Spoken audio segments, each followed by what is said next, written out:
Bonjour et bienvenue dans une nouvelle vidéo. Nous allons parler du droit de visite ou enquête de pavillon. Avant de commencer, n'oubliez pas de me soutenir en vous abonnant et en likant ma vidéo si vous aimez mon travail. Le 22 janvier dernier, la Marine nationale est intervenue en haute mer sur le pétrolier Grinch, soupçonné d'appartenir à la flotte fantôme russe, faisant usage de son droit de visite prévu en vertu de l'article 110 de la Convention des Nations Unies sur le droit de la mer. Cette opération consiste à vérifier la nationalité d'un navire, le Grinch en l'espèce, étant soupçonné d'arborer un faux pavillon. Intéressons-nous à la définition du droit de visite, aussi appelé enquête de pavillon, car il permet notamment d'arraisonner les navires dont un doute subsiste quant à leur pavillon et à ses conditions. La définition du droit de visite est donnée au paragraphe 1er de l'article 110. Cela consiste pour un navire de guerre à arraisonner en haute mer un navire étranger, exclusion faite des navires jouissant de l'immunité prévue aux articles 95 et 96, c'est-à-dire les navires de guerre ou étatiques. On constate ainsi que cet article 110 ouvre une exception, car la haute mer est un espace où s'applique en principe la liberté de navigation, ainsi que la compétence exclusive de l'État du pavillon, telle que prévue à l'article 92 de la Convention. Rappelons qu'il s'agit ainsi d'une compétence personnelle qui accorde la compétence exclusive à l'État du pavillon sur les navires battant ses couleurs qui sont donc soumis à son ordre juridique. Il s'agit d'une mesure visant à réprimer certains crimes ou délits dont la liste exhaustive est donnée au même paragraphe. Ainsi, cette exception ne concerne que les cas où le navire de guerre a de sérieuses raisons de soupçonner que ce navire se livre à de la piraterie, se livre au transport d'esclaves, certes à des émissions non autorisées, l'état du pavillon du navire de guerre ayant juridiction en vertu de l'article 109. Cependant, avec l'avènement d'Internet, ce délit n'est plus vraiment d'actualité. Et sans nationalité, ou a en réalité la même nationalité que le navire de guerre, bien qu'il batte pavillon étranger ou refuse d'arborer son pavillon.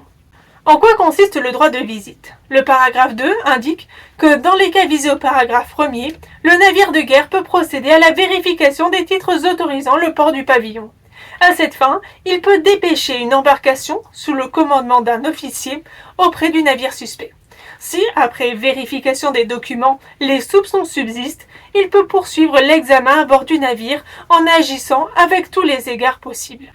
Ainsi, on parle d'enquête de pavillon car les autorités viennent contrôler les documents du navire, documents qui indiquent son état du pavillon, puisqu'ils doivent avoir été délivrés par celui-ci.